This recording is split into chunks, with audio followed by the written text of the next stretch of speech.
Hi guys and welcome. In this video I'm going to be unboxing and taking a detailed look and doing an in-depth review of this, the Helm Komodo Microbrand Stainless Steel 300 meter dive watch. So let's get straight into how the package arrived and the contents side of it. The box, as you can see, a nice sturdy cardboard box which was wrapped up in a thick packaging plastic envelope and very well sealed all round with tape all the way around. That was opened and discarded, of course, and the box, which is quite nicely and handily marked top, so you know which side you're opening it, inside of which we've got shaped little cardboard pieces which pop out like so and hold the actual watch box in place, which I thought was a nice little touch. So the packaging so far is absolutely excellent, nice and sturdy, and gives you great confidence. So, oh hello, got a spider there. I don't know where he sneaked in. So we take the box out. It's the box is nothing particularly special, but nice and sturdy. It's textured black cardboard covered material, with a sleeve with the Helm logo on there, and it slides out like so. Inside is the box with the Helm logo and the Helm watch's name, and then the top of the box simply lifts away. Now we're just going to move this out of the way so we can have a closer and better look at the box. Moving in a bit closer so we can see the contents of the box. We've got the box with the nicely embossed Helm logo and name. That just pops off the top there. Inside of that we have a little black envelope with the Helm logo, as you can see. We'll get into the contents of that in just a moment. And then we have a Helm business card. If we flip this over, on the back there you can see, "Thanks for choosing a Helm watch. We hope you enjoy the Komodo and that it serves you well. All the best," with a Helm logo, and that's a handwritten note. That's a nice touch. That's a really nice little touch. I like that. In the box itself we've got a thick, dense foam packing.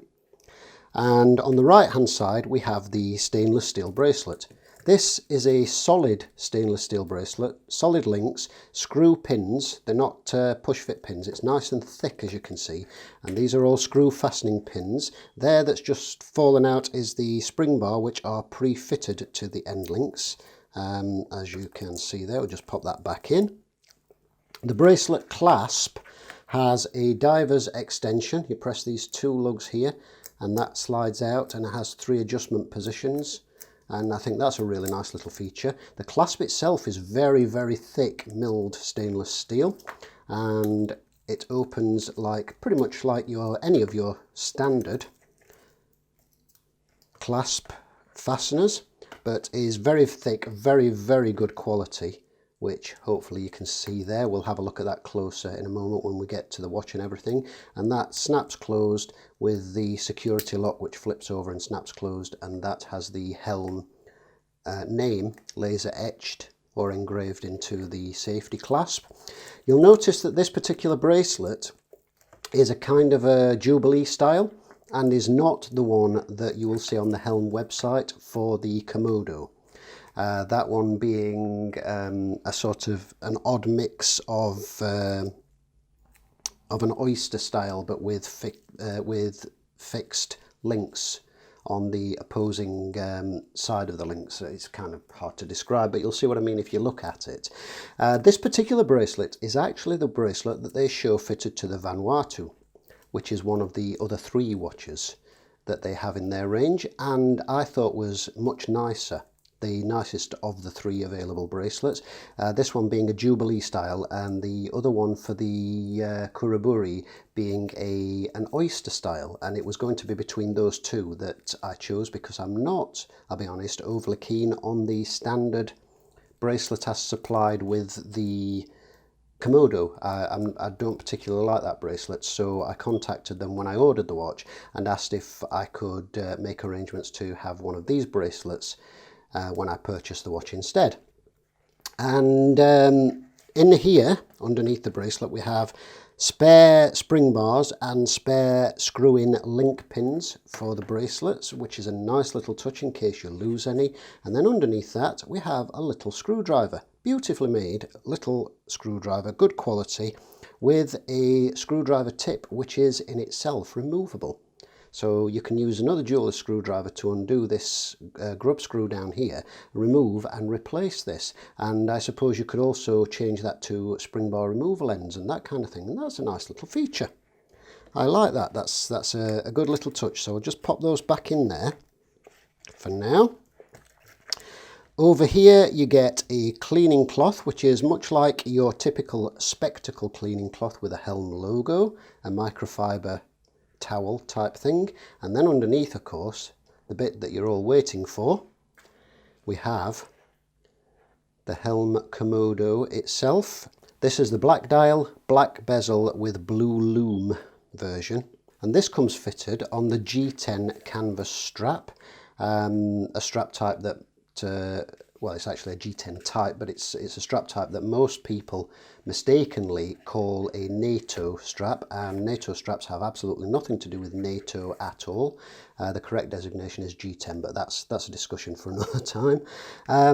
The strap, it comes with one of these straps in addition to the stainless steel, and you choose the colour at the time of ordering. I opted for the black with grey stripe, because I thought it looked quite nice. I won't actually use this strap on this watch. I will be fitting the stainless steel bracelet because I like stainless steel bracelets on my divers. I will be using this strap on another watch. Which one, I don't know as yet. So that's the box, that's the contents. What we're going to do now is I'm going to take the watch off the cushion, remove the G10 type strap that's on there, fit the stainless steel one, and then we'll have a closer look at the watch. Just before we do that, we're going to pop open this little envelope and take a quick look inside. We have inside a Helm Watches International warranty with the relevant warranty information, date of sale and model serial number, etc. Helm Watches record of testing, which I thought was quite nice, again with date of testing serial number, and it specifies here on this card: on the date indicated below, this watch was subjected to a condensation test followed by a water over pressure test at 37.5 bar, 375 meters. Now this is actually rated for 300 meters.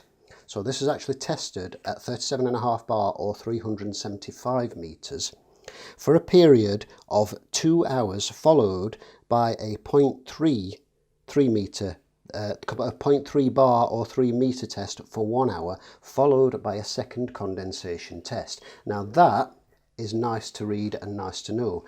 You know that your specific watch, not just one picked at random, but your specific watch has been subjected to these tests and has passed them, and that's a guarantee of the quality of the watch. That's how you know it's been well tested and it's good quality. Included are a couple of Helm a Helm logo and sticker, and a Helm logo window sticker, I believe they are. So you can pimp Helm watches on any transparent glass surface of your choosing. And then of course the instruction manual.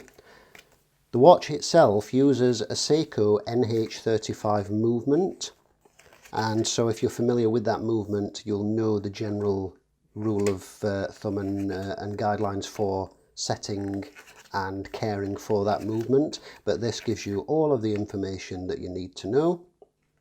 It shows you how to use the diver's bezel, the rotating bezel, and how to read that for its intended purpose, and it tells you how to take care of your watch, how to clean it if it gets dirty, and so on and so forth. Little note about that: I've actually seen videos on YouTube where people have got divers watches and they have posted videos of how to look after and how to clean your divers watch, and then it proceeds to show them sticking it under warm water and scrubbing it with a toothbrush or a nail brush and soap.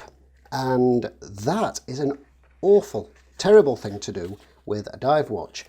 And the reason for that is that dive watches are intended to dive into water, and they might be in lukewarm water, reasonably warmish water, depending on where you are, which part of the world you're in and all that kind of thing. But they're not going to be immersed in very warm water and subjected to soap, and soap is a surfactant.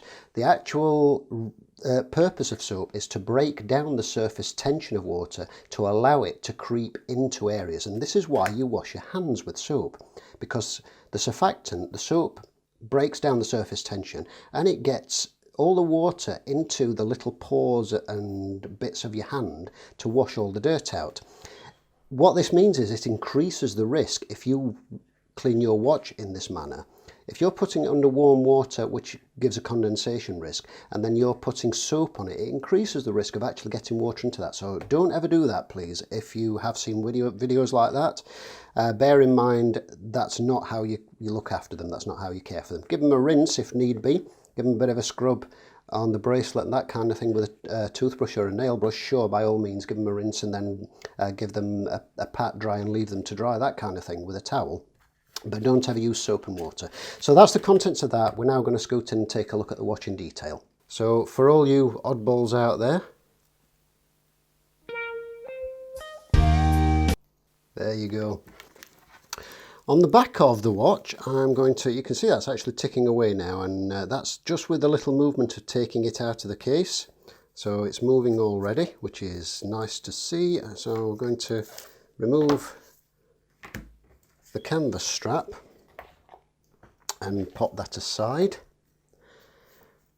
and that will give us a good opportunity to take a close look at the watch itself. On the back we've also got a protective plastic film which I shall remove, hopefully, if I can get a fingernail under there. There we go. Oh, there's another one.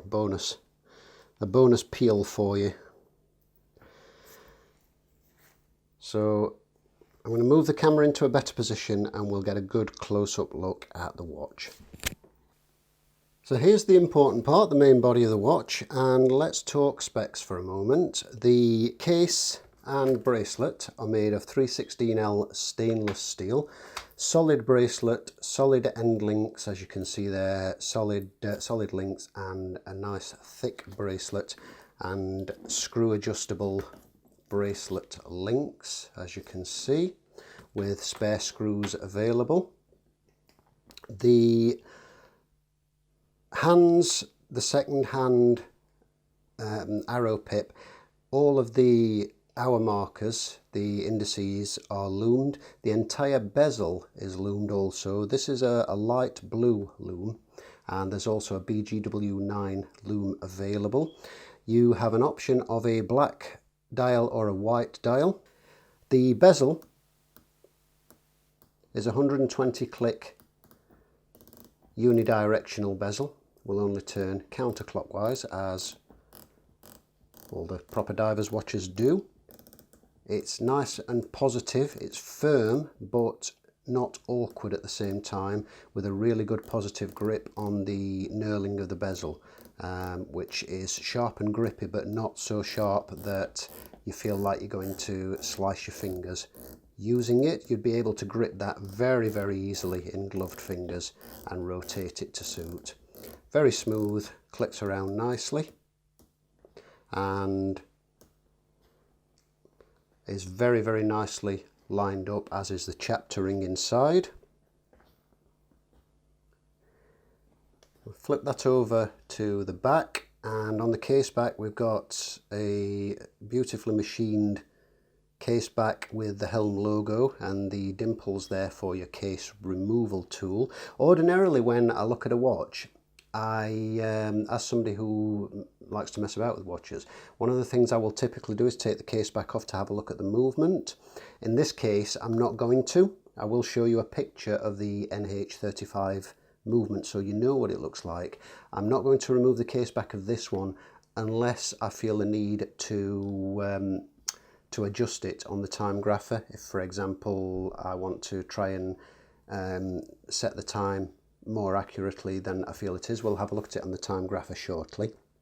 But because it's undergone all the testing and such, I'm quite happy to leave that as is. The case has crown guards, as you can see there, which are nice and smooth, and the crown itself, or the button, has a good grip, nice knurling. Again, that would be quite easy to grip with gloves, although you wouldn't really want to be adjusting that if you were gloved up and ready to scuba dive, especially certainly not if you're in the water, but even on dry land if your watch is already wet. But it unscrews, pops out, and then you've got a hand winding. For those who don't know, the NH35 and the NH36 are hand winding and hacking movements. This means when you pull out to the second hand setting position, the second hand will stop. That's what a hacking movement is for those who aren't aware. The 7S26, for example, which we'll find in a lot of Seiko models, including many of the divers, do not have a hand winding or hacking feature. They are auto wind only. This is auto and hand wind, so you can turn that and wind it by hand. It has a beautifully smooth hand wind. Nice ratcheting action, and it's not something you can really get across on video, but some watches feel a little bit rough, a bit more agricultural than others. Some feel really smooth. If you've ever had a really nice Swiss watch, for example, that you hand wind, you'll understand what I mean there, compared to a cheaper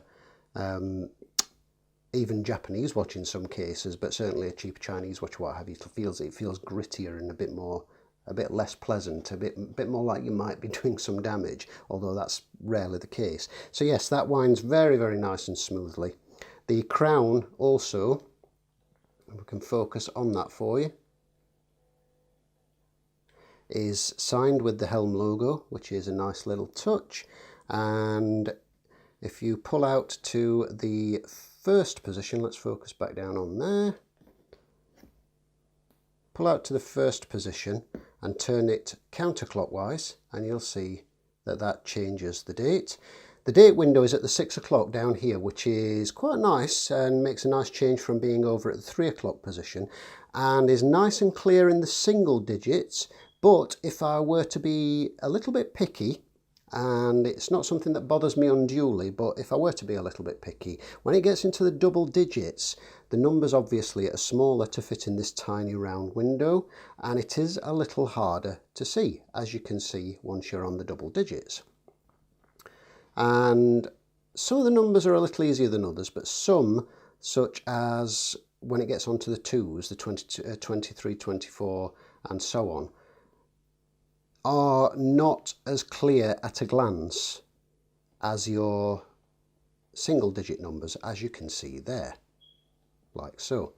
If you pull out another step, the seconds hand will stop. This will allow you to set the time very accurately, and then if you turn it clockwise, you can turn the hands and set the time, as you can see there. And after a full 2 revolutions, this will automatically change the date around midnight, as you can see. A point of note, you should never ever on a mechanical watch set the hands backwards. It's not too bad with a hacking movement because everything's stopped, but nonetheless you should never set the hands backwards any length of time. A few minutes, like so, if need be. If you've gone past say 5 minutes, you need to go back about 5 minutes, that's okay. But the reason for this is you can actually cause damage to the escapement, because you're actually forcing the keyless works, are forcing the hands back, and on the cannon pinion, at which, depending on how tightly it grips the movement, can actually force the train of gears backwards and damage the movement inside. So you should always set your hands in a forward motion, like so. Push that back in and the seconds hand will start ticking again. And the hacking movement is great if you want to be very accurate setting the time. You can stop it at bang on 12 o'clock, set the time, and with your reference watch or what have you at 12 o'clock, or as it ticks over, push the stem back in. And then if you push in and turn until that snugs down. You don't need to crank these really tight. You don't want to crank these really tight, because what you can actually do is compress the O-rings inside here too tightly, which can potentially, what's the word I'm looking for? It can damage the seal. That's not the word I'm looking for, but it can damage the seal. and it can increase the risk of water ingress. So you just tighten these down until they are snug, like so. So that's the watch. It's quite thick, 316L stainless case, double domed sapphire crystal bezel, and beautifully satin finished, brush finished, really nice. And I've got to say, so far I am hugely impressed with this. As you can see, it's incredibly thick. The specs I don't have to hand off the top of my head, but just a quick measurement for you. We have a case thickness of 16 millimeters, which is very thick for a watch. We have a lug to lug measurement of 47 millimeters and a case width including the crown of 45 millimeters and excluding the crown of about 42 millimeters. That might not be absolutely exact, but it's close enough to give you a good idea of what's what. The bracelet we've already covered, but I'll just show you a close-up of the clasp and the extending divers section. Just focus on that for you. So as you can see there, that has 3 positions which lock very positively into place, like so, and I think is a nice little feature. And then the bracelet pops open like any that you would be familiar with, and as you can see, it's very thick, incredibly sturdy, really good quality, and you can see the diver's extension in a bit more detail there. What I'm going to do just now is pop it on the timegrapher, and then we'll take a look at the timing readings as they currently stand, fresh out of the box with a wind just put onto it. So we now have the watch on the timegrapher. I'm just going to adjust the contrast so you can see the screen. So of course the rest of this is now going to look a little dark.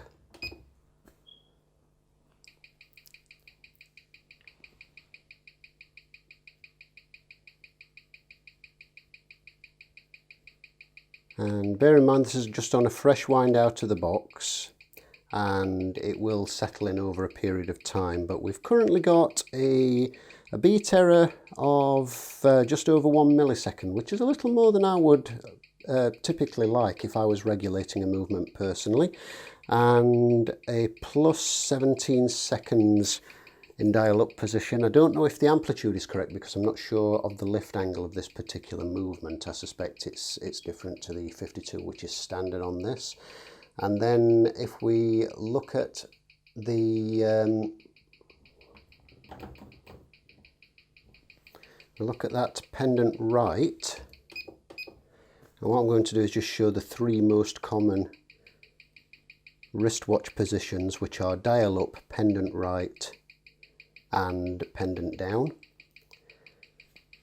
And that remains fairly consistent at over 1 millisecond beat error and plus 13.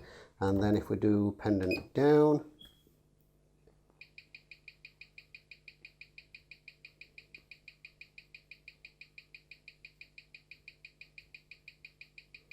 we're looking, again, the beat error is consistent, and we're looking at about plus 8 seconds. That means what I will do with this is I'm going to wear it for a week or so, see how it performs on the wrist, and after that time, if it's gaining noticeably, or if it's not keeping time quite as ideally as I would like, then I will remove the back, I will regulate it, and then I will re-grease and refit the seal and retighten the case. It's something I'm fairly confident doing, but if it's something that you're not familiar with or comfortable with yourself, then I would recommend that you entrust doing that to a watch repairer or somewhere that can pressure test your watch afterwards. And I'm going to just quickly look up the lift angle for the NH35 movement and double check the amplitude. The lift angle for this particular movement is actually 53 degrees, so it won't be hugely different to what you see there. So we're just going to pop that up there and see what we're getting. And we're getting a 289 degree amplitude, which is, you know, it's that's not unheard of for Seikos. The Seiko movements do tend to give a lower amplitude, even new, than many Swiss movements do. So 294 degrees. So yeah, it's not too bad. Not too bad. I'm happy enough with that. There are only a couple of things left to do now. One of those is to fit the bracelet onto the watch. And there we go. Now, if only it was really that easy. A couple of good points about this. It does have drilled lugs. This is something some people like and some people don't, I guess. It's a feature that I really, really like. And I've had a few watches with drilled lugs since, and I like the fact that these have. But a comment regarding fitting the bracelet, and it's a little bit of a shame that Helm don't provide it with the bracelet fitted, but with the G10 strap fitted instead, because these are a bugger to fit. They're really, really awkward, and anybody who's ever fitted solid end links will be quite aware of the fact that these are not the easiest things in the world to fit, because you've got no wiggle room in there, and what you do have are really, really nice fat strong spring bars, which is great because you know that they're very, very strong, and they take a bit of a beating before they gave up the ghost and snapped, for example. But it's a real nuisance when fitting them into the lugs because you've got next to no wiggle room at all. So a little bit of feedback there for if anybody from Helm happens to be watching this. The bracelet's great, it's really good. The watch is great, it's really good. The spring bars are fantastic quality, you can tell that.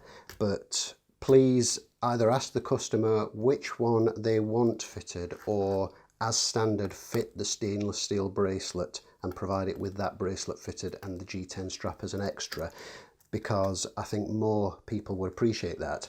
Now, it's not too bad. I mean, it's fiddly even for me, practiced in changing these things.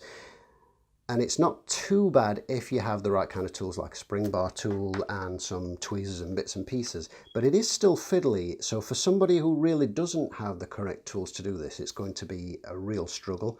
Whereas removing them is an absolute doddle in comparison, because you have the drilled lugs, and it simply requires a spring bar tool or something thin, small and hard enough, like a drill bit, for example, that you can push into the lugs and push them open and pull the strap off. So it would be far easier to provide it with the stainless steel bracelet on.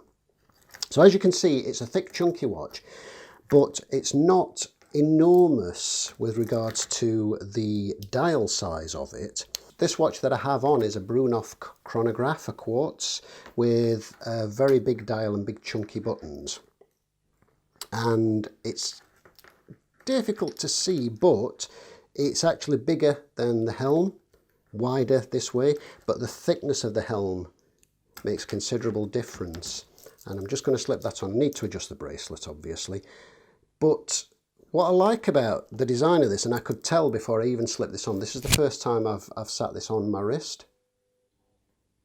But I knew before I even slipped it on, because of the design and the shape of the lugs sweeping downwards and the shape of the bracelet strap ends, I knew that this was going to fit really nicely in a wraparound fashion on even a thin wrist like my own. And as you can see there, as thick as that is,